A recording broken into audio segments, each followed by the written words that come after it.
নমস্কাৰ বন্ধুসকল, আজি অন্য এটা ভিডিঅ'লৈ আপোনালোকক স্বাগতম জনাইছোঁ। আৰু আপোনালোকে টাইটেলটো দেখি হয়তো বহুতে খং কৰিছে বা এনেকুৱা ধৰণৰ টাইটেল দিব নালাগে, বহুত মানে খং উঠি কমেণ্ট কৰিম, বেয়াকৈ গালি দিম বুলি। যদি ভিডিঅ'টোত আহিছে আপোনালোকে শেষলৈকে ভিডিঅ'টো চাব, কথাবিলাক মন দি শুনিব, তাৰপিছত আপোনালোকে নিজৰ যিটো মন্তব্য থাকে কমেণ্ট বক্সত জনাব।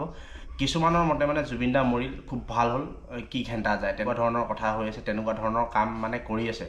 আৰু সেইদিনাখন একদম খুব চিঞৰ বাখৰ কৰিছিলে জুবিন দা মানে মৃত্যু হোৱাৰ দিনাখন এনেকুৱা কৰিব লাগে তেনেকুৱা কৰিব লাগে। মানে কিছু ব্যক্তিয়ে জুবিন দাৰ যিটো ন্যায়ৰ কাৰণে মানে মাত মতা নাই, তেখেতসকলে মানে নিজৰ স্বাৰ্থৰ কাৰণে মাত মাতিছে আৰু নিজৰ প্ৰাপ্যটোৰ কাৰণে মাত মাতিছে, ঠিক আছে। কিন্তু জুবিন দাৰ মৃত্যু হোৱাত মানে সিহঁতৰ স্বাৰ্থ আছে আৰু সেই স্বাৰ্থত মানে মাত মাতি প্ৰতিবাদ কৰি যেতিয়া ST টো দি দিলে আৰু ST দিয়াৰ ফলত মানে হিমন্ত বিশ্ব শৰ্মাৰ ফটোত গাখীৰ ঢালিছে, মিঠাতেল ঢালিছে, চাকি জ্বলাইছে। এইটো আৰু আপোনালোকে যিটো নিজৰ প্ৰাপ্য ST সেইটো আপোনালোকে লাভ কৰিছে, সেইটো খুব ভাল কথা। আৰু সেইটো পোৱাৰ কাৰণে মই ভাল পাইছোঁ, অভিনন্দন জ্ঞাপন কৰিছোঁ আপোনালোকক। আৰু মই পোৱাৰ কাৰণে বেয়াও পোৱা নাই। কিন্তু আপোনালোকে যিটো কাম কৰি আছে মানে হিমন্ত বিশ্ব শৰ্মাৰ ফটোত মানে একদম পূৰা চাকি জ্বলাইছে, তাৰপিছত আৰু কি কৰিছে মানে এইটো গাখীৰ ঢালিছে। আৰু মই এইটো কথাত ক'ব খোজোঁ যে আৰু যোনে হত্যা কৰিছে সিহঁতেতো খুব ধুনীয়াকৈ হাঁহি আছে জেলৰ ভিতৰত, কাৰণ আপোনালোকক আঁচনি দি আপোনালোকক কিবা এটা দি কিনিয়ে থৈ দিলে ন। মানে সিহঁতে মানে সকলোবিলাক গম পায়, মানে প্লেনিং কৰি আছিল, কোনোবাই যদি মাত মাতে সিহঁতক এইটো দি দিম, সিহঁতক এইটো দি দিম, চুপচাপ থাকিব।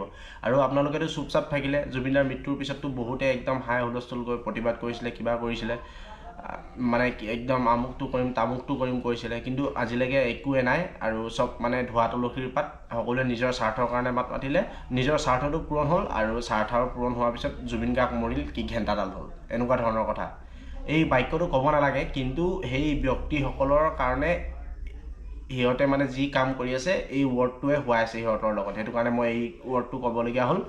আৰু তিনিচুকীয়াত দেখিলোঁ চাহ জনগোষ্ঠীৰ যি লোকসকলে বহুত লাখ প্ৰতিবাদ কৰিছিলে, ঠিক আছে, নিজৰ ST কাৰণে। কিন্তু জুবিন দাৰ কাৰণে সিহঁতে কিন্তু লাখ মানুহ ওলাই অহা নাই, মই দেখা নাই কিন্তু দেই। যদি কোনোবাই ওলাই আহিছে ক'ৰবাত দেখিছা তেন্তে মোক ভিডিঅ' স্ক্ৰীনশ্বট দিবা, মই কিন্তু দেখা নাই। বাকী সকলোৱে ওলাই আহিছে, কিন্তু এই যিখিনি চাহ জনগোষ্ঠীৰ লোক তেখেতসকলে মানে ওলাই অহা নাই জুবিন দাৰ ক্ষেত্ৰত ন্যায়ৰ কাৰণে। কিন্তু সিহঁতৰ নিজৰ স্বাৰ্থৰ কাৰণে আহিছে, ST লাগে কিবা লাগে কৈ, মানে যিটো নিজৰ প্ৰাপ্য বিচাৰিছে সেইটো কাৰণে বিচাৰিছে, মই বেয়া পোৱা নাই। কিন্তু জুবিন দাৰ ন্যায়ৰ ক্ষেত্ৰতো আপোনালোকে ঠিক তেনেকুৱা ধৰণৰকৈ ওলাই আহিব লাগিছিল। আৰু আপোনালোকক এতিয়া ST দি দিলে আৰু আপোনালোকে ভোটটো কাক দিব? হিমন্ত বিশ্ব শৰ্মা চৰকাৰক দিব, হয়নে?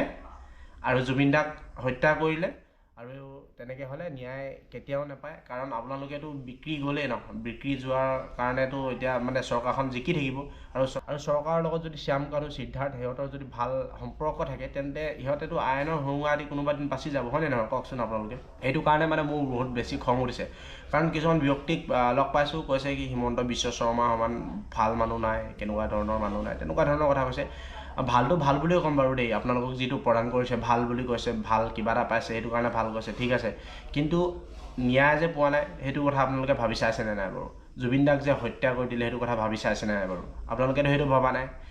আপোনালোকক ST দি দিলে আৰু আপোনালোকে ভাল বুলি কৈ দিলে, আৰু কাইলৈকে ভোট দি দিব, আৰু জুবিন দাৰ দৰে খুব আৰু কোনোবা যদি এনেকুৱা ভাল মানুহ ওলায় তেখেতকো হত্যা কৰিব, কোনোবাই কিবা কৰিব, চৰকাৰক প্ৰেছাৰ নিদিব, চৰকাৰৰ লগত ভাল সম্বন্ধ থাকিব, ওলাই আহিব।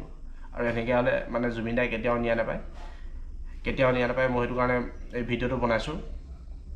বহুত বেয়া লাগিছে, মানে কি বুলি ক'ম। আৰু আপোনালোকে ভাবিছে চাগে ST পোৱাৰ কাৰণে এনেকুৱা ধৰণৰ ভিডিঅ' বনাইছে, কথা কৈছে বুলি। যদি এনেকুৱা ধৰণৰ ভাবিছে, এনেকুৱা ধৰণৰ নহয়, ঠিক আছে। মই শেষলৈকে বুজাই দিছোঁ, জুবিন দাৰ ন্যায়ৰ কাৰণে সকলোৱে মাত মাতিব লাগে, সেইটোৱে বিচাৰোঁ। আৰু সকলোৱে চৰকাৰক প্ৰেছাৰ দিব লাগে, সেইটোৱে বিচাৰোঁ, যাতে জুবিন দাই ন্যায় পায়। আৰু আপোনালোকে মানে এনেকুৱা ধৰণৰ হৈ গৈছে, মানে আপোনালোকৰ যিটো স্বাৰ্থ আছিল স্বাৰ্থ পূৰণ হৈ গ'ল। স্বাৰ্থ পূৰণ হোৱাৰ পিছত এতিয়া জুবিন দা কোন ঘেণ্টা তোমালোকৰ মতে? মানে জুবিন দা যি হ'লেও হৈ যাওক, মৰি গ'ল, মাৰি দিলে মৰি গ'ল, আমাৰ নিজৰ স্বাৰ্থ পালোঁ, এতিয়া আমি একোডাল মাত মাতিবলৈ নাই, তেনেকুৱা ধৰণৰ নহয়। আপোনালোকৰ সেইকাৰণে মুখকেইখন বন্ধ হৈ গ'ল কিবা এটা পোৱাৰ পিছতে, হয়নে নহয় বাৰু? সেইটো কাৰণে এতিয়া মাত মতা নাই, কোনো নিউজত অহা নাই, চিঞৰ বাখৰ কৰি থকা দেখা নাই। কেইদিনমানৰ আগত টেটু ফালি চিঞৰ আহিছিলে, এতিয়া যেতিয়া কিবা এটা পালে লগে লগে গাখীৰ ঢালি দিছে। ৱাও, চেলুট জনাইছোঁ তোমালোকক।